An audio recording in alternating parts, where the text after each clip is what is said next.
Waalaikumsalam warahmatullahi wabarakatuh. Di sini saya Yuliana Delia ingin bertanya-tanya mengenai kajian Azhara di sini, Gus. Ya. Yang pertama itu sejak kapan Gus diadakan kajian Azhara, Gus? Iya. Bismillahirrahmanirrahim. Kajian Azhara itu awal mulanya sebenarnya itu terkhusus untuk santri yang menetap di sini. Terus kemudian waktu itu saya ada tamu perempuan yang dia itu pengen memperdalam agama tapi yang tidak usah mondok. Akhirnya saya persilahkan untuk gabung setiap pagi di sini sama santri. Nah, sejak saat itu tiba-tiba semakin hari semakin banyak yang kepengen ikut, dan saya kira memang banyak sebenarnya yang pengen memperdalam agama tapi dia tidak mau mondok, sehingga saya memfasilitasi menggunakan satu wadah yang diberi nama Kajian Azhara untuk memudahkan mereka memperdalam ilmu agama. Dan itu kira-kira sekitar resminya sekitar tahun 2019 apa 2018 begitu. Awal yang secara resmi. Walaupun sebenarnya sudah lama itu, tapi resminya yang saya share lewat medsos itu sekitar tahun 2019 gitu. Kalau untuk apa untuk namanya kan kajian Azhara gitu. Iya. Itu kenapa Gus? Kenapa Azhara itu dipilih menjadi nama kajian? Ya karena memang ini kan kajian yang khusus perempuan-perempuan, cewek-cewek, walaupun juga tidak menutup kemungkinan laki juga boleh hadir. Kenapa dinamakan Azhara? Karena itu salah satu nama dari Sayyidah Fatimah yang mendapatkan julukan Azhara. Jadi kita itu pengen ngambil berkah dari namanya Sayyidah Fatimah. Barangkali dengan kita ngambil julukan dari Sayyidah Fatimah itu kita juga mendapatkan keberkahan, yang ngisi juga mendapatkan keberkahan, yang cari ilmu juga mendapatkan keberkahan. Jadi sesimpel itu aja gitu. Kalau tadi terbentuknya kajian Azhara ini karena permintaan dari salah satu jamaah gitu. Iya. Terus menurut jenengan sendiri tuh tujuan pribadi jenengan sendiri tuh apa, Gus? Dibentuknya kajian ini, Gus? Ya. Yang pertama, saya merasa bahwa saya itu punya ilmu, dan tanggung jawab orang punya ilmu itu dia menyebarkan ilmunya. Karena orang ketika punya ilmu dan dia tidak menyebarkan ilmunya, pastinya itu sangat berbahaya. Ini ada satu ancaman dari sebuah hadis, asyaddun nasi adzaban yaumal qiyamati alimun lam yanfa'hullahu biilmi. Orang yang paling berat siksanya besok pada hari kiamat adalah orang yang berilmu, yang ilmunya itu tidak bermanfaat untuk orang lain. Jadi ini satu alasan yang pertama, saya punya ilmu. Walaupun ilmunya juga masih minim, tapi saya punya tanggung jawab untuk menyebarkan apa yang saya miliki. Yang kedua, menyimpan ilmu itu juga hal yang tidak baik. Ini dikuatkan dengan satu hadis, man katama ilman aljamahullahu yaumal qiyamati bilijamin min narin. Barang siapa yang menyimpan ilmu, menyembunyikan ilmu, maka besok pada hari kiamat dia akan dirantai oleh Allah dengan rantai yang terbuat dari api. Jadi ini memang sangat menakutkan. Ya kalau kita pikir memang ya buat apa kita dari kecil sampai besar pas cari ilmu, kemudian untuk diri kita sendiri tidak disebarkan untuk orang lain, sehingga Islam itu seandainya tidak disebarkan ya sudah berhenti sampai situ, tidak bisa bermanfaat untuk banyak orang. Apalagi sekarang di era kekinian peran media sosial itu sangat penting, sehingga yang dulu awalnya saya itu kajian Azhara hanya sekedar offline, akhirnya saya online kan lewat media sosial, lewat Facebook, lewat YouTube, lewat Instagram, dan bahkan kita juga punya akun TikTok yang di situ juga diposting kajian-kajian, cuma yang sudah dipotong-potong, yang sudah singkat-singkat, sehingga apa yang kita miliki itu lebih menyebar manfaatnya. Tidak sama seperti dulu Misalnya dulu masih belum ada HP, belum ada medsos, orang mau dakwah ke Papua ya harus ke Papua. Sekarang kita bisa dakwah ke Papua di rumah saja. Lewat apa? Lewat medsos. Karenanya saya betul-betul memanfaatkan media sosial untuk hal-hal yang sekiranya saya sendiri bisa ngambil manfaat, orang lain juga bisa merasakan manfaatnya. Begitu. Oke Gus, kalau dari kitabnya sendiri tuh kitab apa saja Gus yang dipelajari Gus? Ya, karena ini sudah lama berjalan, jadi sudah berganti-ganti kitabnya. Yang pasti yang saya ajarkan itu adalah hal-hal yang pokok, terutama ibadah sehari-hari. Misalkan sholat, itu gimana caranya sholat yang benar, yang sesuai aturan di dalam kitab-kitab fikih. Karena kebanyakan orang itu sholatnya dia belajar dia dari kecil itu, cuma masih belum tahu ini benar apa enggak. Terus dalilnya bagaimana, tata cara yang benar itu bagaimana, sehingga mungkin kebanyakan orang ada yang merasa sholatnya sudah benar tapi ternyata tidak benar. Jadi kitabnya bervariasi. Ada yang bahas fikih.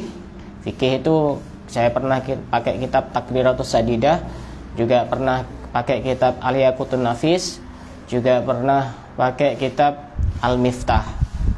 Itu fikih juga bermacam-macam, kita juga membahas. Jadi menyesuaikan, saya itu menyesuaikan. Kalau misalkan mendekati puasa, kita bahas fikih yang bab puasa. Terus kalau sebelum puasa, kita bahas masalah sholat. Jadi yang penting-penting sehari-hari. Terus karena ini cewek-cewek itu juga butuh ilmu pernikahan, jadi kadang juga saya isi dengan fikih pernikahan. Dan itu kitabnya ya variatif. Kita juga bekali mereka dengan ilmu-ilmu bagaimana caranya membersihkan hati, itu namanya ilmu tasawuf. Kita pernah pakai kitab Nasoihul Ibad yang saya baca. Kita juga mengenalkan kepada mereka bagaimana caranya mencintai Nabi dan bentuk fisik Nabi bagaimana, sifat-sifatnya bagaimana. Saya pakai kitab Wasailul Wusul ila Syama'ilur Rasul. Jadi lengkap. Kitabnya itu dari berbagai fan keilmuan itu ada. Yang saya kira yang sangat dibutuhkan ya, walaupun ada juga yang tidak ada, semisal kayak nahwu, shorof. Karena mereka belajarnya bukan dari awal, jadi saya kasih yang langsung dimakan aja, yang langsung dinikmati sehari-hari, begitu. Berarti bervariasi ya? Ya, bervariasi. Kalau untuk jamaahnya sendiri tuh dari kalangan apa saja, terus apa cuma dari desa ini atau ada yang dari luar gitu? Ya, ya itu tadi yang awal mula berdirinya memang khusus santri. Kemudian menyebar dan jamaahnya rata-rata seusia SMA, sebagian ada yang mahasiswi, sebagian juga ada yang sudah lulus kuliah, dan ada juga yang sudah berkeluarga, cuma sedikit. Rata-rata yang masih belum nikah semuanya. Dan itu bukan cuma di daerah sini tapi menyebar. Dari segi profesi juga macam-macam, ada yang kerja di puskesmas, ada yang jaga toko, ada yang jualan, ada yang guru, ada yang ya ibu rumah tangga juga ada. Jadi bervariasi. Yang hadir bukan cuma daerah rawan Besuki, tapi juga ada di luar daerah Besuki juga ada, banyak begitu. Itu dari pesertanya. Oh, itu setiap hari gitu ya Gus? Iya, itu setiap hari kecuali hari Jumat. Kalau hari Jumat libur, karena hari Jumat itu saya ngisi di majelis lain di tempat lain gitu.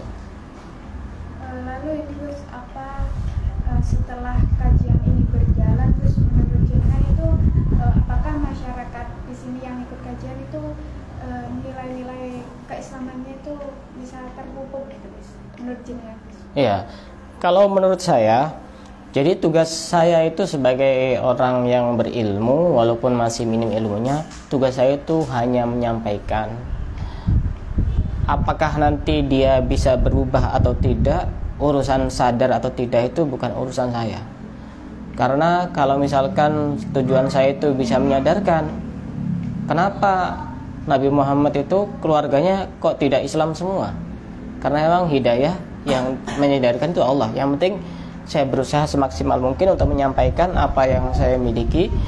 Dan sebatas pengamatan saya, yang pertama pastinya mereka yang asalnya tidak tahu jadi tahu ilmunya.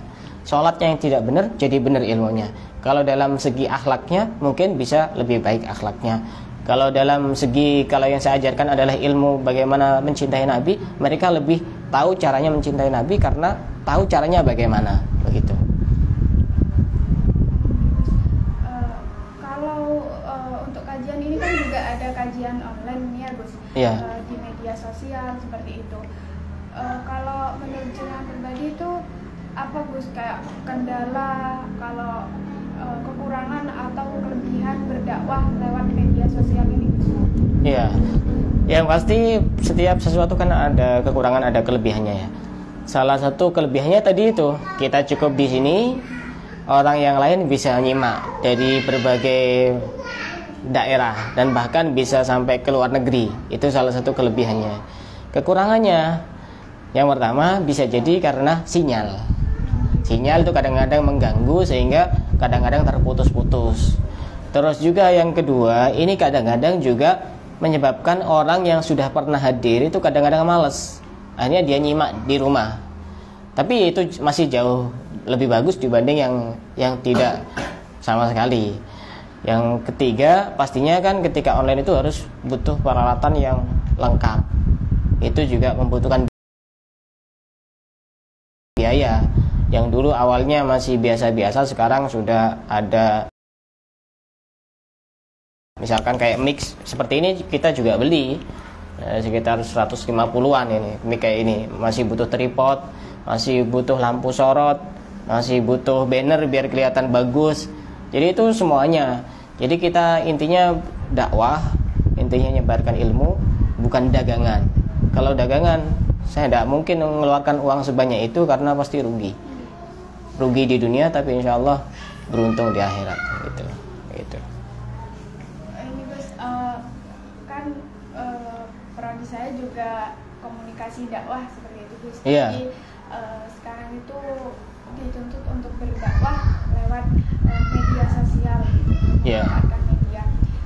Mungkin ini Gus, bagaimana saran atau masukan bagaimana agar kita itu bisa berdakwah dengan baik di media sosial itu seperti apa Gus? Ya, yang pertama kita harus menguasai media sosial itu sendiri. Misalkan kalau kita berdakwah lewat Facebook misalnya, ya harus tahu caranya live streaming bagaimana. Kalau udah tahu ya udah bisa. Caranya misalkan berdakwah lewat WA, gimana caranya update story di WA itu gimana. Kalau orang masih minim pengetahuannya tentang itu kan tidak bisa. Kadang-kadang mereka itu udah dakwah lewat media sosial bukan karena anti, tapi karena memang tidak tahu. Sedangkan di zaman sekarang seakan-akan sudah satu keharusan, daripada nanti media sosial itu dimanfaatkan oleh orang-orang yang tidak bertanggung jawab, kenapa tidak kita manfaatkan saja yang mungkin ilmunya kita itu lebih tinggi dibanding mereka yang kadang mungkin tidak pernah mondok, tidak pernah pesantren, tapi langsung ceramah-ceramah. Akhirnya kan justru bahayanya lebih banyak daripada manfaatnya. Kenapa kita tidak belajar? Ini yang menjadi PR mungkin bagi kita sebagai orang berilmu, terutama juga bagi lulusan pesantren. Dan saya paham betul itu cara, termasuk upload video di YouTube saya sendiri bisa. Cara edit video saya bisa. Walaupun juga kadang-kadang minta tolong ke teman karena memang waktu juga sangat terbatas. Saya juga bukan cuma pekerjaannya cuma edit, tapi juga ngajar di sekolah, ngajar di pondok, ngisi majelis, ngisi di masjid. Jadi kadang-kadang tidak ada waktu. Kalaupun seandainya suruh edit, saya bisa. Masukkan di Instagram bisa. Terus cara motong video di WA story yang video durasi panjang jadi pendek-pendek 30 menit dan itu langsung nyambung, itu juga saya bisa. Karena memang belajar. Untuk apa? Memang untuk berdakwah dan tujuannya baik, gitu. Oke Gus, yang terakhir ini Gus, sekarang itu kan ini Gus, kalau dakwah di media sosial ada problematika itu, terkadang kita sebagai orang awam yang belajar di media sosial itu Gus, ada di media sosial itu kan kita tidak tahu Gus, itu kayak kadang ada yang videonya itu dipotong-potong, disambung dengan arti-arti yang sebenarnya itu bukan artinya Gus. Iya. Salah gunakan. Iya. Itu bagaimana kita harus menyikapi Gus? Yang pasti pertama prinsip saya, kalau niat kita itu baik, urusan orang lain mau mematahkan, mau motong, mau edit, mau itu, pasti kita ditolong. Karena kita niatnya adalah membantu, menolong, meninggikan agama Allah. Saya teringat satu ayat di dalam Al-Quran, in tansurullaha yansurkum. Jika kamu menolong Allah, maka Allah akan menolong kamu. Ini akan timbul pertanyaan, bagaimana caranya menolong Allah? Allah kok ditolong? Menolong agamanya. Dan saya yakin itu, kalaupun seandainya ada video-video saya yang diedit atau dipotong-potong, sudah anggap saja saya ngomong, tidak ngurus, terserah mau motong mau apa, nanti juga akan seburuk-buruknya orang menyembunyikan bangkai, pasti akan tercium juga apa baunya itu. Dan sudah masa bodoh saya. Anggapan saya ya biarkan anjing menggonggong, kafilah berlalu, biar tidak pusing-pusing. Gitu. Ya, mungkin itu saja Gus yang bisa saya tanyakan.